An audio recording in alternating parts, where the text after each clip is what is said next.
Hello everyone, आप सभी का स्वागत है आपके अपने YouTube channel rankers English education पे। ज़्यादा बात को बनाते हुए मैं आज स्टार्ट करता हूँ आपकी क्लास। ज़रा ध्यान से मेरी बातों को सुनने की कोशिश कीजिए कि मैं बेसिकली कहना क्या चाहता हूँ। सबसे पहले अगर आपसे पूछा जाए कि इंग्लिश है क्या, तो आपका जवाब होना चाहिए या फिर आपका जवाब होगा सर इंग्लिश अपने आप में एक सब्जेक्ट है। मैं बोलूँगा नहीं मेरे भाई, इंग्लिश तो सब्जेक्ट है। हर कोई जानता है कि इंग्लिश एक सब्जेक्ट है, लेकिन इससे पहले इंग्लिश अपने आप में एक लैंग्वेज है। अब आपके दिमाग में एक बात आएगी, सर हिंदी क्या है? मैं बोलूँगा अपने आप में एक लैंग्वेज है। संस्कृत क्या है? अपने आप में एक लैंग्वेज है। उर्दू क्या है? अपने आप में एक लैंग्वेज है। और सेम इसी तरीके से इंग्लिश भी अपने आप में एक लैंग्वेज है। लेकिन एक बात बड़े आराम से और बहुत शिद्दत से आप अपने दिमाग में बैठा लीजिएगा कि इंग्लिश जो लैंग्वेज है वो मैं भी मानता हूँ कि इंग्लिश अपने आप में लैंग्वेज है, लेकिन याद रखिएगा इंग्लिश जो लैंग्वेज है ये बेसिकली लैंग्वेज का मिक्सचर है। आप बोलोगे सर इसको मिक्सचर क्यों बोले? ज़रा ध्यान से समझिए। आप लोग खिचड़ी बनाए होंगे, अरे हाँ, आप लोग खिचड़ी बनाए नहीं होंगे तो फिर खाए होंगे ना। ईमानदारी से बताना, जब खिचड़ी घर में मम्मी बनाती है या जो लोग घर से बाहर रहते हो वो लोग अगर खिचड़ी बनाते हो तो ईमानदारी से बताओ क्या इसमें केवल और केवल पानी डालते हैं? आपका जवाब होगा नहीं। क्या केवल दाल डालते हैं? तो नहीं। क्या केवल चावल डालते हैं? नहीं। केवल हल्दी डालते हैं? नहीं। कुल मिलाकर के हम कह सकते हैं कि सर खिचड़ी बनाना है तो उसमें बहुत सारी चीज़ों को मिक्स कर दिया जाता है, और जैसे ही बहुत सारी चीज़ों को मिक्स करेंगे इसका मतलब वो चीज़ें मिक्सर हुई। अरे वो चीज़ें मिक्सर हुई या नहीं? आप बोलोगे बिल्कुल हुई। अगर वो चीज़ें मिक्सर हुई तो मैंने उसको मिक्सर कब बोला? जब उसमें बहुत सारी चीज़ें मिला दी तभी तो। सेम इसी तरीके से इंग्लिश को मिक्सर बोला जाता है। क्या ये खिचड़ी है? अरे हाँ बिल्कुल है। कैसे है पता है, लेकिन इसमें दाल नहीं मिला हुआ है, चावल नहीं मिला हुआ है, आटा नहीं मिला हुआ है या वगैरह वगैरह नहीं मिला हुआ है। कुल मिलाकर के हम कह सकते हैं कि सर इंग्लिश भी अपने आप में एक मिक्सर है, लेकिन मिक्सर किसका? लैंग्वेजेस का। आपके दिमाग में एक बात आएगी कि सर अगर मिक्सर है इसका मतलब इसमें बहुत सारे लैंग्वेज मिला होगा। मैं बोलूँगा बिल्कुल सही, इसमें बहुत सारे लैंग्वेज मिला हुआ है, और जब बहुत सारे लैंग्वेज को इकट्ठे मिला दिया गया तब जाकर के एक लैंग्वेज बना जिसका नाम आप लोगों के सामने लिखा है इंग्लिश। इंग्लिश लैंग्वेज को जरा समझते हैं हम। बेसिकली इंग्लिश लैंग्वेज का सबसे छोटा पार्ट क्या होता है, बड़े ध्यान से समझना। जहाँ तक मुझे पता है केमिस्ट्री के बारे में हल्का सा, उतना तो मैं जानता नहीं हूँ, लेकिन हल्का सा मैं जानता हूँ कि एटम के बारे में आप लोगों ने सुना होगा। और एटम के बारे में जैसे आप लोगों ने सुना होगा तो आपको यह भी पता होगा कि एटम जो होता है वो बेसिकली सबसे छोटा पार्टिकल होता है। मैं एक वर्ड का इस्तेमाल कर रहा हूँ, सबसे छोटा पार्टिकल। इसका मतलब क्या हुआ? इसका मतलब हुआ सर इससे छोटा कोई चीज़ नहीं है। अरे यही ना, बिल्कुल। जरा ध्यान से समझो, अगर सबसे छोटा पार्टिकल के बारे में जिक्र किए इसका मतलब इससे छोटा यूनिट नहीं है, इससे छोटा पार्टिकल कुछ भी नहीं होता। अगर इससे छोटा पार्टिकल कुछ भी नहीं होता इसलिए तो मैंने उसे सबसे छोटा बोला। अरे हाँ या ना? आप बोलोगे बिल्कुल सही। सेम इसी तरीके से इंग्लिश लैंग्वेज है, और ये जो लैंग्वेज है मेरे भाई ये लैंग्वेज मिक्सचर है या नहीं है? आप बोलोगे सर मिक्सचर है, लेकिन मिक्सचर किसका? लैंग्वेजेस का मिक्सचर है। कुल मिला के बात हम कह सकते हैं कि सर इंग्लिश अपने आप में एक लैंग्वेज है। बड़े ध्यान से देखना, इंग्लिश अपने आप में क्या है? आप बोलोगे सर इंग्लिश अपने आप में एक लैंग्वेज है। इस लैंग्वेज को लिखने के लिए मेरे को 26 लेटर्स की जरूरत होती है। कितने लेटर्स की मेरे भाई? आप बोलोगे सर 26 लेटर्स की जरूरत होती है। इस 26 लेटर्स को अगर इकट्ठे मिला दिया जाए तो उसका नाम हम लोगों ने दिया अल्फाबेट। क्या बोले? अल्फाबेट। बड़े ध्यान से देखना, जहां पे मैं बुलवाने की कोशिश करूं प्लीज बोलना, तब जाकर के आपके दिमाग में बातें एडजस्ट हो पाएगी और भूल भी नहीं पाओगे। क्योंकि लैंग्वेज का एक सिंपल सा कॉन्सेप्ट है कि सबसे पहले आपको सुनना पड़ेगा। आप जो चीज़ें सुने हो उसको आपको बोलना पड़ेगा। अगर आप बोल पाते हो तो थोड़ा सा अपने फ्यूचर को लेकर ज़्यादा थोड़ा सा एक्टिव हो तो आप उसको रीड कर लो, और रीड करने के बाद एक बार आप उसको लिख लो, आपका काम हो जाएगा। यानी सबसे पहले आपको अच्छा लिसनर बनना पड़ेगा। इसलिए कहा जाता है कि जब आप इंग्लिश लैंग्वेज को सीखते हो ना तो सबसे पहली बात बातों को सुनो, या फिर मैं बोलता हूँ किसी भी लैंग्वेज को आप सीखते हो तो सबसे पहली बात जब कोई भी इंसान आपके सामने कुछ बोल रहा हो तो प्लीज़ उसे बड़े आराम से सुनो, ठीक है? और जो चीज़ें आप सुनते हो उसे कोशिश करो कि मैं उसे अच्छे तरीके से बोल पाऊँ। तो अच्छा लिसनर बनना है मेरे भाई, इसके बाद स्पीकर, आपका काम हो जाएगा, ठीक है? तो बड़े ध्यान से देखिए, इंग्लिश अपने आप में क्या है? आपका जवाब होगा सर इंग्लिश अपने आप में एक लैंग्वेज है। इस लैंग्वेज को लिखने के लिए 26 लेटर्स की जरूरत पड़ती है। इस 26 लेटर्स को जैसे ही इकट्ठे मिला दिया जाता है उसका नाम अल्फाबेट बोला जाता है। लेकिन याद रखना, अल्फाबेट को कभी भी अल्फाबेट्स में कन्वर्ट नहीं किया जाएगा। अगर अल्फाबेट को कभी भी अल्फाबेट्स में आप कन्वर्ट कर दोगे इसका मतलब उसका अर्थ लैंग्वेज हो जाता है। कुल मिला के अल्फ़ाबेट वर्णमाला के अर्थ में अल्फ़ाबेट ही रहता है, कभी भी अल्फ़ाबेट को अल्फ़ाबेट्स में कन्वर्ट नहीं किया जाता है। मेरे बातों को बड़े आराम से समझना। अगर 26 लेटर है, वो 26 लेटर्स क्या है, तो देखो आप लोग जानते हो ABCDEF से लेकर के Z तक, यानी ये टोटल के टोटल 26 लेटर्स है। इस 26 लेटर्स को अगर इकट्ठे मिला दिया जाए तो उसका नाम हमने क्या बोला? आप बोलोगे सर उसका नाम बोले अल्फ़ाबेट। बड़े आराम से मेरे बातों को समझना। क्या ये A से लेकर के Z तक जितने भी लेटर्स हैं और कुल मिला के 26 लेटर्स हैं, क्या इसमें केवल और केवल वॉवल्स है? आप बोलोगे नहीं, वॉवल्स क्या होता है सर? अरे जिसको आप लोग वॉवेल्स पढ़ते हो, ठीक है। तो बड़े आराम से देखो, A से लेकर के Z तक, बड़े आराम से देखना मेरे भाई। अगर A से लेकर के Z तक की मैं बात करता हूं तो कितने लेटर्स? आप बोलोगे 26 लेटर्स। इस 26 लेटर्स को अगर इकट्ठे मिला दिया जाए उसका नाम क्या दिए? अल्फ़ाबेट। क्या कभी भी अल्फ़ाबेट को अल्फ़ाबेट्स में कन्वर्ट करोगे? बिल्कुल भी नहीं करेंगे। इस अल्फ़ाबेट को 2 पार्ट में डिवाइड किया गया। कितने पार्ट्स में? 2 पार्ट्स में। पहला पार्ट्स को बोला जाता है वोवेल्स और दूसरा पार्ट्स को बोला जाता है कॉन्सोनेंट्स। मेरे बात को बड़े आराम से सुनना। इस अल्फ़ाबेट को 2 पार्ट में डिवाइड किया गया है। पहला को वोवेल्स और दूसरा को कॉन्सोनेंट्स बोला जाता है। वोवेल्स अपने आप में 5 होते हैं जो आप लोग जानते भी हो, ठीक है, AEIOU।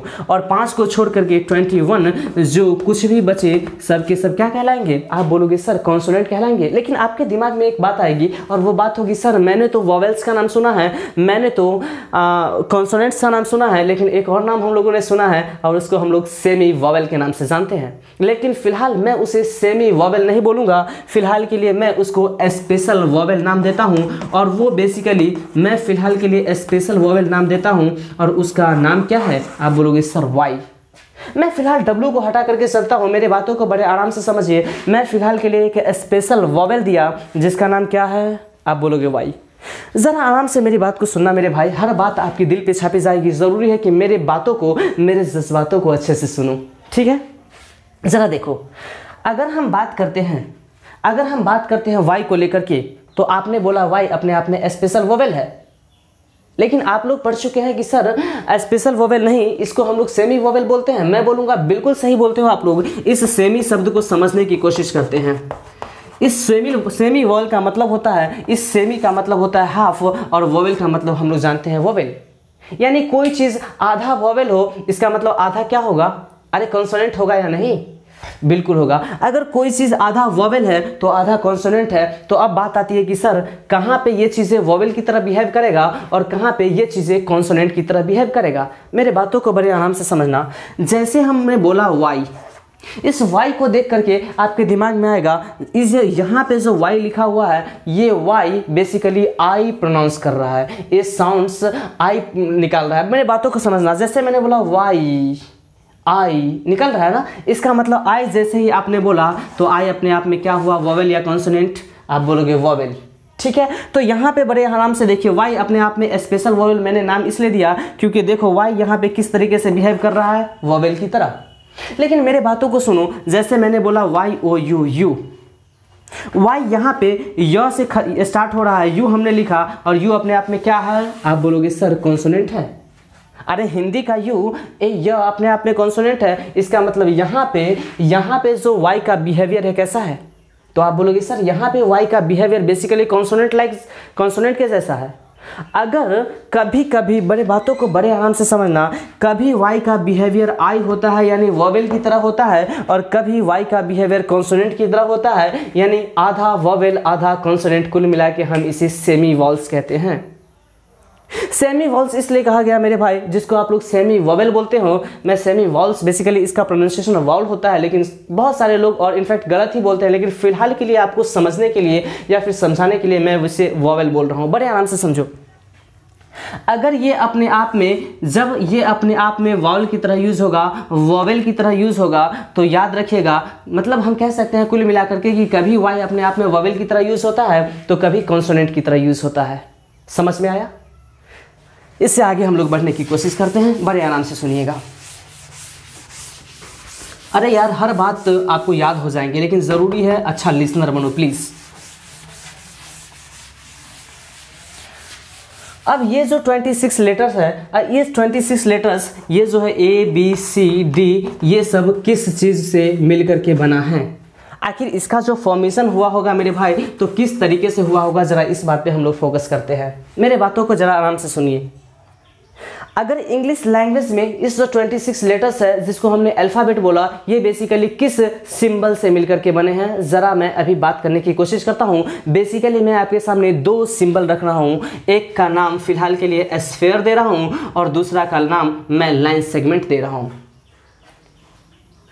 मेरे बात को बड़े आराम से समझने की कोशिश कीजिए कि मैं कहना क्या चाह रहा हूँ।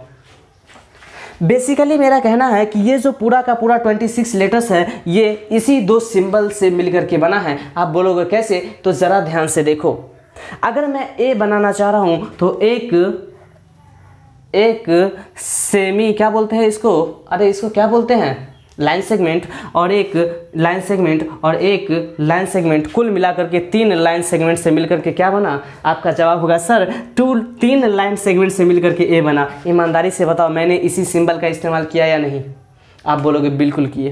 दूसरा देखिए, अगर बी को बनाना है तो एक लाइन सेगमेंट का यूज़ किया, इसके बाद जैसे ही मैंने यहाँ से इस स्फीयर को हेमी स्फीयर किया यानी ऐसे बना, एक और हेमी स्फीयर लगाया यानी ऐसे बना। ईमानदारी से बनाओ, ये जो बी है, ईमानदारी से बताना मेरे भाई, ये जो बी है वो बेसिकली इन्हीं दो सिंबल से मिलकर के बना या नहीं? आप बोलोगे बिल्कुल बना। ज़रा सी के बारे में हम लोग देखने की कोशिश करते हैं। ये अपने आप में एक स्फीयर है और इस स्फीयर को अगर हेमी स्फीयर कर दिया जाए तो सी बना या नहीं बना? अरे बिल्कुल बना। आज तक आपको ये बातें पता नहीं होगी कि ये बेसिकली बना कैसे है, लेकिन आज के बाद आप भूल नहीं पाओगे कि बेसिकली दो ही ऐसे सिंबल है जिसका नाम है, एक का नाम लाइन सेगमेंट और दूसरा का नाम हेमी स्फीयर, और इसी से मिलकर के पूरा का पूरा अल्फ़ाबेट के लेटर्स 26 लेटर्स बने हैं। समझ में आया? ज़रा इससे आगे बढ़ने की कोशिश करते हैं, बड़े आराम से सुनो। हर बात समझ में आएगी लेकिन प्लीज़ आप अच्छे से सुनना। मैंने बात किया इंग्लिश अपने आप में क्या है, आप बोलोगे लैंग्वेज है। लैंग्वेज को लिखने के लिए कितने लेटर्स? 26 लेटर्स। 26 लेटर्स को इकट्ठे मिला करके क्या बोला जाता है? आप बोलोगे अल्फ़ाबेट बोला जाता है। अल्फ़ाबेट को कितने पार्ट्स में डिवाइड किया गया है? आप बोलोगे 2 पार्ट में डिवाइड किया गया है। पहले पार्ट्स को मैंने क्या बोला, तो पहले पार्ट्स को वोवेल बोला जाता है। दूसरे पार्ट को क्या बोला जाता है? आप बोलोगे सर दूसरे पार्ट को कॉन्सोनेंट बोला जाता है। वोवेल्स अपने आप में कितने होते हैं? 5 होते हैं। कॉन्सोनेंट अपने आप में कितने होते हैं? 21 होते हैं। यहाँ तक हमने डिस्कशन कर लिया। मेरे बात को बड़े आराम से समझना। जैसे ही इस वोवेल्स को और कॉन्सोनेंट्स को मिलाना स्टार्ट करते हैं तब एक चीज़ का निर्माण होता है जिसको हम लोग वर्ड के नाम से जानते हैं। किस नाम से? आप बोलोगे सर इसे हम लोग वर्ड के नाम से जानते हैं। मेरे बातों को बड़े आराम से सुनने की कोशिश कीजिएगा, हर बात समझ में आएगी, लेकिन ज़रूरी है कि मेरे बात को आप बड़े आराम से सुने। अगर मैं बोल रहा हूँ कि वोवेल्स को और कॉन्सोनेंट को अगर मिला देंगे तो वर्ड का निर्माण हो जाएगा, आपके दिमाग में बात आएगी सर अगर वोवेल्स को और कॉन्सोनेंट को मिलाने के बाद वर्ड का निर्माण हो रहा है, इसका मतलब वर्ड तो कोई भी बना सकता है। अरे ऐसा नहीं है मेरे भाई कि वर्ड कोई बना देगा, इससे कुछ कंडीशन है, और कंडीशन ये है, इस वर्ड के कंडीशन क्या है ज़रा समझिए। ये जो वर्ड है बेसिकली एक कंडीशन बोलता है, और वो बोलता है भाई तुम अक्षरों को मिला दो, यानी तुम लेटर्स को मिला दो, मैं वर्ड बन जाऊंगा, लेकिन अगर मीनिंग दूंगा तभी वर्ड बनूंगा, अदरवाइज वर्ड नहीं बनूंगा। एक बार फिर से समझो, ये बोलता है बेसिकली ग्रुप ऑफ यूनिट। क्या बोलता है मेरे भाई? Group of letters which give complete meaning, which give complete meaning.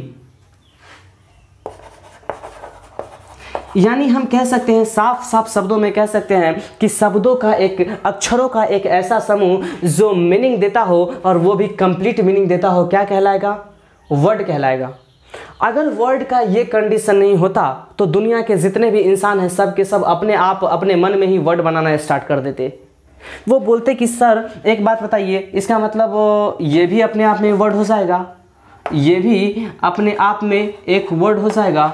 अरे कोई भी बना देगा क्योंकि ये सब अक्षरों का समूह है, ग्रुप ऑफ लेटर्स है, ये भी ग्रुप ऑफ लेटर्स से वर्ड होगा, हो जाना चाहिए। लेकिन अगर ये कंडीशन नहीं होता तो, लेकिन कंडीशन क्या रखा गया? कंडीशन रखा गया कि अक्षरों को मिला दिया गया है लेकिन कंप्लीट मीनिंग दे रहा है। आप बोलोगे नहीं। कंप्लीट मीनिंग दे रहा है? आप बोलोगे नहीं। अगर कंप्लीट मीनिंग नहीं दे रहा है तो वर्ड होगा? बिल्कुल नहीं। लेकिन अगर हम बोल दिए PEN, पेन, कंप्लीट मीनिंग दे रहा है, बोलेंगे बिल्कुल पेन कंप्लीट मीनिंग दे रहा है। अगर कंप्लीट मीनिंग दे रहा है इसका मतलब वर्ड होगा या नहीं? आपका जवाब होगा सर बिल्कुल होगा। यहाँ से एक बात समझने को मिलती है, जैसे हम बोले CAP, कैप, कंप्लीट मीनिंग दे रहा है, बिल्कुल दे रहा है, वर्ड होगा, बिल्कुल होगा। कुल मिला के हम कह सकते हैं कि वर्ड को बनाने के लिए ग्रुप ऑफ लेटर्स भी ज़रूरी है और ग्रुप ऑफ लेटर्स के साथ साथ कंप्लीट मीनिंग भी ज़रूरी है। अगर ये सिचुएशन आ रहा है, इस केस में हम वर्ड बोलेंगे, अदरवाइज वर्ड बोलने का मेरे को कोई हक नहीं है। क्लियर? ज़रा इसको नोट कीजिए। इसके आगे हम लोग बढ़ते हैं और बात करते हैं फ्रेज को लेकर के। इस फ्रेज को ज़रा समझना मेरे भाई कि फ्रेज किसे कहा जाता है, बहुत आराम से समझने की ज़रूरत है। जिस तरीके से मैंने लेटर को मिलाया, जिस तरीके से 26 लेटर्स को अगर इकट्ठे मिला दिए तो क्या बोले? अल्फ़ाबेट बोले, बिल्कुल बोले। अगर अल्फ़ाबेट बोले तो बताना अल्फ़ाबेट जो लेटर्स होता है, 26 लेटर्स होता है, उसको इकट्ठा मिला करके अल्फ़ाबेट बोला गया। बहुत सारे लेटर्स को मिला करके अगर कंप्लीट मीनिंग दे रहा है तो क्या बोले? वर्ड बोले। लेकिन मेरे बातों को बड़े आराम से समझिएगा, फ्रेज किसको बोला जाता है? फ्रेज बेसिकली बोला जाता है कि बहुत सारे शब्दों को मिला दिया जाए, बहुत सारे वर्ड्स को मिला दिया जाए, मीनिंग दे रहा हो लेकिन कंप्लीट मीनिंग नहीं दे रहा हो, उसे ही फ्रेज बोला जाता है। अरे भाई फिर से एक बार सुनने की कोशिश करो। मैंने फ्रेज के बारे में बोला कि शब्दों का एक ऐसा समूह, group of words without complete meaning, शब्दों का एक ऐसा समूह जो मीनिंग तो दे रहा है लेकिन कंप्लीट मीनिंग नहीं दे रहा है, उसे हम क्या बोलेंगे? फ्रेज बोलेंगे। जरा ध्यान से समझिए, यानी हम साफ साफ शब्दों में इसको डिफाइन कर सकते हैं।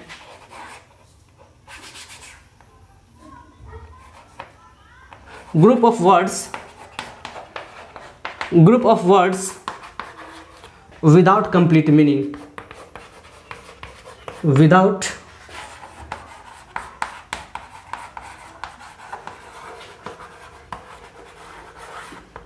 कंप्लीट मीनिंग, यानी साफ साफ शब्दों में हम कह सकते हैं कि शब्दों का एक ऐसा समूह जो मीनिंग तो दे रहा है लेकिन कंप्लीट मीनिंग नहीं दे रहा है, वही अपने आप में क्या कहलाएगा? फ्रेज कहलाएगा। जैसे मैं एक एग्जांपल आपके सामने रख रहा हूं, अंशिका एंड मोनिका। बड़े आराम से समझना मेरे भाई। जैसे मैंने बोला अंशिका एंड मोनिका, मीनिंग दे रहा है, आप बोलोगे सर मीनिंग बिल्कुल दे रहा है। और मीनिंग क्या दे रहा है कि सर इसमें बात हो रही है अंशिका की और बात हो रही है मोनिका की, यानी अंशिका अपने आप में एक वर्ड है, एंड अपने आप में एक वर्ड है, मोनिका अपने आप में एक वर्ड है। कुल मिला के हम कह सकते हैं कि सर बेसिकली ये ग्रुप ऑफ वर्ड्स है, बेसिकली ये ग्रुप ऑफ वर्ड्स है, लेकिन कंप्लीट मीनिंग दे रहा है। आपका जवाब होगा नहीं सर, मीनिंग दे रहा है कि अंशिका की बात हो रही है और मोनिका की बात हो रही है, लेकिन कंप्लीट मीनिंग नहीं दे रहा है। Complete meaning in the sense ये हुआ कि बेसिकली इस बात को बिल्कुल भी डिफाइन नहीं किया गया है कि अंशिका और मोनिका कर कौन चीज़ रही है या फिर कहाँ है, क्या हो रहा है, नहीं हो रहा है इनके साथ, ऐसा कुछ भी नहीं है। और जब कंप्लीट मीनिंग नहीं दे रहा हो, उसी केस में इसको क्या बोलेंगे? फ्रेज बोलेंगे। मेरे बात को फिर से समझना, फ्रेज को मैं एक बार और डिफाइन करने की कोशिश करता हूं कि फ्रेज बेसिकली उसे बोला जाता है जो मीनिंग तो दे रहा है लेकिन कंप्लीट मीनिंग नहीं दे रहा है, वही अपने आप में एक फ्रेज होगा। जैसे मैंने बोला इन द क्लास, एक बात बताओ, यहाँ ग्रुप ऑफ वर्ड्स है, आप बोलोगे सर बिल्कुल है, ये अपने आप में एक वर्ड है, ये अपने आप में एक वर्ड है, ये अपने आप में एक वर्ड है, सारा का सारा इकट्ठे मिला हुआ है, इसका मतलब ग्रुप ऑफ वर्ड्स है। ग्रुप ऑफ वर्ड्स है, इसका मतलब कंप्लीट मीनिंग देना चाहिए लेकिन कंप्लीट मीनिंग नहीं दे रहा है, ये कौन चीज़ होगा? आप बोलोगे फ्रेज होगा। मुझे उम्मीद है कि आप लोग यहाँ तक बहुत अच्छे से समझ पा रहे होंगे। एक बार ज़रा हम लोग रिविज़न की ओर चलते हैं, मेरे बातों को बड़े आराम से सुनना प्लीज़।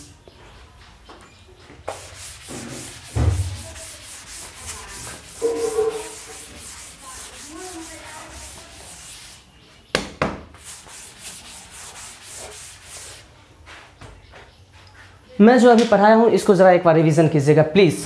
अगर मेरे साथ बोलिएगा ना, जहाँ पे मैं बुलवाना चाह रहा हूँ वहाँ पे बोलिएगा, तो इतना मैं आपको विश्वास दिलाता हूँ कि हर चीज़ क्लास में याद होगी। ऑफलाइन बच्चे को हर चीज़ क्लास पे जुमा पे रहता है, क्लास में जुमा पे रहता है। इसके पीछे का रीज़न है कि मैं उसे बहुत बुलवाता हूँ, जब तक बोलता नहीं है मैं बोलता हूँ कपाड़ हाथ सब चीज़ तोड़ ताड़ देंगे, पता है। फिर से बड़ा ध्यान से देखो, इंग्लिश अपने आप में क्या है? लैंग्वेज है। अगर इंग्लिश अपने आप में एक लैंग्वेज है तो इस लैंग्वेज को लिखने के लिए कितने लेटर्स की जरूरत पड़ती है? आप बोलोगे सर 26 लेटर्स की जरूरत पड़ती है। इस 26 लेटर्स को इकट्ठे मिलाकर के क्या बोला जाता है? आप बोलोगे सर इकट्ठे मिलाकर के इसको अल्फाबेट बोला जाता है। अल्फाबेट को कितने पार्ट्स में डिवाइड किया गया है? तो अल्फाबेट को 2 पार्ट में डिवाइड किया गया है। पहला को वोवेल्स और दूसरा को कॉन्सोनेंट्स बोला जाता है। वोवेल्स अपने आप में 5 होते हैं जो हर कोई जानता है, ए ई आई ओ यू। कॉन्सोनेंट्स अपने आप में 21 होते हैं जो हर कोई जानता है। इस 5 को छोड़ करके जो कुछ भी बचा सब के सब कॉन्सोनेंट्स होंगे। लेकिन फिलहाल के लिए मैंने एक वर्ड का इस्तेमाल किया था, एक लेटर मैंने लिया था वाई और उसको मैंने स्पेशल वोवेल दिया था।